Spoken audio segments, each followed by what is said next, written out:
Right. Big dubs. Welcome back, me. Feels good.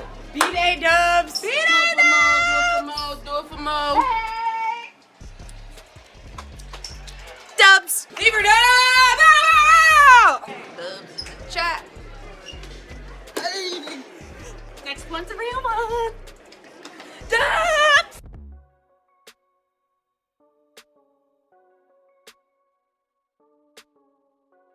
The Indiana Fever just beat Nigeria by 48 points in their final preseason game, and Caitlin Clark looked like she never left Iowa. 3 for 4 shooting, 2 for 3 from 3, 12 points, 4 assists, snatchback threes, getting hit in the face and draining a 3 immediately after, turnaround fadeaways, perfect passes. And this was against a team the Fever were supposed to destroy. MVP season is loading, and it's going to be a problem for everyone. Let me start by saying this is exactly what was supposed to happen. The Indiana Fever beat Nigeria 105-57. That's a 48-point blowout. And when you're playing a team that doesn't belong on the floor with you, you're supposed to beat the hell out of them. That's what happened. So I'm not getting all excited like this means the Fever are unstoppable. This is what you expect. Everyone should look good. Everyone should get in rhythm. Everyone should be able to do their thing against this level of competition. What I will say is that Caitlin Clark looked absolutely phenomenal. Not just good for a preseason game. She looked like the Caitlin Clark we watched dominate college basketball. She looked like the player who broke 62 records. She looked like someone who's ready to go out and win MVP this season. And that's what has me hyped. Clark surveying, backdoor pass, beautiful find to Cunningham. How many backdoors is that already? I mean, let's talk about Caitlin's numbers first, because they tell the story. She went 3 for 4 from the field. That's 75% shooting. She went 2 for 3 from three-point range. That's 67% from deep. She finished with 12 points and 4 assists.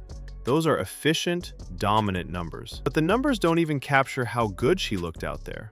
The way she was moving, the shots she was taking, the passes she was making. This was vintage Caitlin Clark. There was one sequence that perfectly captures how locked in she is right now.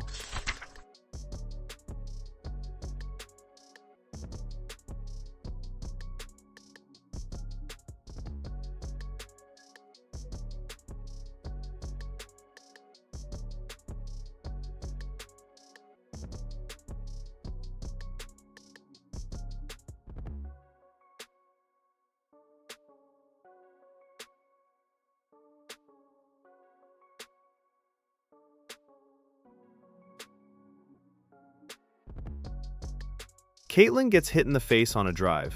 No call from the referee. And instead of complaining or getting frustrated, you know what Caitlin does? She pulls up from 30 feet and drains a 3 right in the defender's face. That's the ultimate response. You foul me and don't get called for it?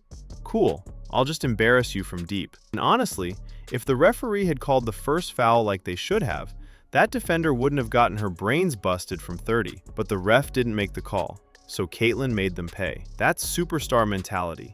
That's MVP mentality. That's the kind of thing that makes teammates want to run through walls for you. The snatchback move Caitlin had was absolutely filthy. She's pulling up off the dribble with complete confidence, getting to her spots, rising up, letting it fly. And when she's shooting like this, there's nothing you can do to stop her. You can't give her space because she'll shoot from anywhere. You can't press up on her because she'll blow by you. You're just stuck hoping she misses. And right now, she's not missing. Way off some screens. Boston has the size advantage. Kick out Clark. Shot fake the 3. Inside for Timson. That was pretty. And a foul. One of the plays that really stood out was a perfect pass Caitlin threw to Michaela Timson for an and one. Caitlin came off a screen, drew the defense, and hit Timson cutting to the basket with a perfectly timed pass. Timson finished through contact and got the free throw. That's the kind of play that doesn't show up in basic stats, but completely changes how defenses have to guard you. Because Caitlin isn't just a scorer, she's seeing everything. She's reading defenses before they even set up. She's making the right play every single time. There's nobody better at seeing plays develop, nobody better at reading defenses, nobody better at feeling where teammates are going to be and getting them the ball at exactly the right moment. That court vision is what separates good players from great players. and Caitlin has it at an elite level. Turnaround fadeaway mid-range jumper Caitlin hit was another level of skill. She caught the ball on the wing, took a bump, spun around, faded away, and knocked down a smooth mid-range bucket. When Caitlin is consistently hitting those shots, she becomes completely unguardable. Because now you have to respect her from three, you have to respect her off the dribble, you have to respect her passing, and you have to respect her mid-range game. There's no defensive scheme that can stop all of that. That mid-range game is the next evolution for Caitlin. She's already elite from three and at creating for others. If she adds consistent mid-range scoring to her arsenal, it's over. Nobody will be able to guard her. Based on what we saw against Nigeria, she's working on it. She's adding that weapon. And that's terrifying for the rest of the league. Now let's talk about some of the other Fever players, because there were definitely some positives and some concerns. Starting with the biggest positive. Aliyah Boston looked healthy. That was huge. After everything that happened last season with injuries and uncertainty, seeing Aliyah move well and look strong was a relief. She only played 10 minutes, but she had 4 points and 6 assists. And we all know Aliyah can pass that basketball. When she's healthy and engaged, she makes everyone around her better. Kelsey Mitchell also looked really good in this game. And you know what the difference was? She wasn't dribbling the ball 38 times before trying to score. She was playing off backdoor cuts. She was attacking closeouts. She was working with 3 dribbles or less. And when Kelsey plays that way, she's hard to guard. That's the best way she can contribute on a Caitlin Clark-led team. Because make no mistake, this is Caitlin's team. The chemistry between Caitlin and Kelsey hasn't been at the level it was during the post-Olympic break run last season. I stand on that. But I saw some things in this game that looked good. I saw them connecting on plays. I saw Kelsey playing her role effectively. If they can get back to that post-Olympic chemistry, this offense is going to be scary. Let's talk about some of the bench players, because there are definitely some people I'm excited about and some people I could do without. Starting with Michaela Timson. She has been really impressive this preseason. Against Nigeria, she went 5 for 5 from the field. She finished with 12 points and 5 rebounds. She's earned her spot in the rotation.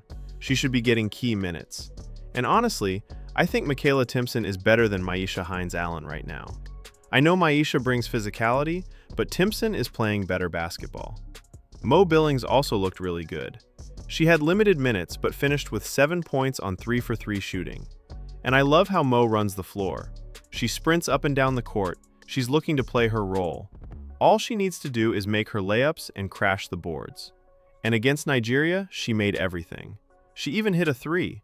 That's not something you expect from her, but I'll take it all day. Last season, the Fever had Natasha Howard out there trotting up and down the court, trying to play point guard, trying to win MVP. There was a lot of nonsense happening at the power forward spot. We don't have to worry about that this year. Mo Billings knows her role. She plays it hard, she brings energy. That's exactly what this team needs. Demirus Dantis is someone I've been hard on. I don't think she can move well defensively. I think she's unplayable on that end of the floor. But against Nigeria, she did the one thing I believe she can do, and that's shoot the basketball. She knocked down shots. She finished with 16 points on 5 for 9 shooting, including 4 for 6 from 3. She added 5 rebounds and 3 assists in 23 minutes. So it was good to see Dantis get in a rhythm, see some shots go in, and build confidence. Because the Fever are going to need shooting going forward. But here's the thing about Dantis. When she's not making shots, I think she's completely unplayable. She's a traffic cone defensively. She can't stay in front of anyone. So she has to hit shots to justify being on the floor. Against Nigeria, she did that. We'll see if she can do it consistently against real competition. Now let's talk about Raven Johnson, because I think she should be getting significant minutes. Against Nigeria, she had 9 points and 7 rebounds on 3 for 6 shooting. She went 1 for 4 from 3, which isn't great, but she's getting the confidence to take them, and I'll live with that for now. What Raven brings is defensive intensity. She's active. She pressures the ball. She makes things difficult for opposing guards. And right now, I think she's playing better than the veterans. Ty Harris returned in this game and went 0 for 3 from the field, including 0 for 2 from 3. And I'm just being honest. I'm good on Ty Harris. No disrespect, but I'd rather see Raven Johnson getting those backup point guard minutes. Raven brings more defensively. She brings more energy. She brings more tenacity. I just think she's the better option right now. And this is where my Stephanie White concern comes in. because Stephanie loves playing veterans. Experience trumps all for her. It doesn't matter how good or bad you're playing. If you're more experienced, you're going to get minutes. That's the Stephanie White philosophy, and I think that's going to hurt this team. Raven Johnson should be playing over Ty Harris, Storia Walker, and Kim Bross. She's just better. She's playing better basketball. But will Stephanie actually give her those minutes? We'll see. Sophie Cunningham looked really good in this game too. She's the enforcer, she sets hard screens, she boxes out, she brings physicality, and the Fever need that. They need someone who's willing to be tough and set the tone. Sophie does that every night. The final score was 105-57. That's complete domination. That's what you're supposed to do against a team that doesn't belong on the floor with you. Everyone got to play, everyone got touches, everyone got in rhythm. That's exactly what preseason is for. And the Fever accomplished what they needed to accomplish. But the real story is Caitlin Clark looking like she's in full Iowa Hawkeye mode. Because when Caitlin is playing at that level, this team is completely different. The offense flows, teammates get open looks, the pace picks up, everything works better. And if Caitlin can maintain this level of play throughout the season, the MVP award is hers, no question. The Fever are done with preseason now. They handled their business, they beat Nigeria by 48 points. Caitlin looked dominant, Aliyah looked healthy, some bench players stepped up. Now it's time for the real games to start. And based on what we saw in this final tune-up, the Fever are ready. There will be tougher tests ahead. Nigeria is not a good team. The Fever were supposed to win this game easily, and they did. But you still have to execute. You still have to play the right way. You still have to play the right way. You still have to build good habits. And the Fever did all of that. They played fast, they shared the ball, they got stops, they ran in transition. They did everything you want to see. The rotation is starting to take shape. You've got Caitlin and Kelsey in the backcourt, Aliyah inside, Sophie bringing toughness, Mo Billings running the floor, Michaela Timson earning minutes, Demirus Dantis providing shooting, Raven Johnson bringing defensive energy. That's a solid 8 or 9 player rotation if Stephanie White uses it correctly. The question is whether Stephanie will actually play the best players, or whether she'll default to veterans just because they have more experience. That's been the concern all along. Stephanie has shown tendencies to overthink things, to implement complicated systems, to play veterans over younger players who might be better. If she can avoid those mistakes, this team has real championship potential. Because the talent is there. Caitlin is a generational player. Aliyah is an all-WNBA talent when healthy. Kelsey is a proven scorer. The supporting cast has improved. The depth is better than last year. Everything is in place for this team to compete at the highest level. They just need coaching that doesn't get in the way. Watching Caitlin in this game reminded me of why she's so special. The way she sees the floor, the way she controls tempo, the way she makes everyone around her better. That's not something you can teach. That's not something you can scheme for. That's just elite basketball IQ and talent combined. And the Fever have that on their roster. The MVP season is loading. That's not hype, that's not exaggeration. That's what's about to happen. Caitlin is healthy, she's confident, she's locked in. And when she plays at this level, nobody in the league can stop her. We saw glimpses of it last season before injuries derailed everything. Now, we're about to see a full season of it, and it's going to be special. The league better be ready, because Caitlin Clark in Iowa mode is a problem. And based on what we saw against Nigeria, she's already there.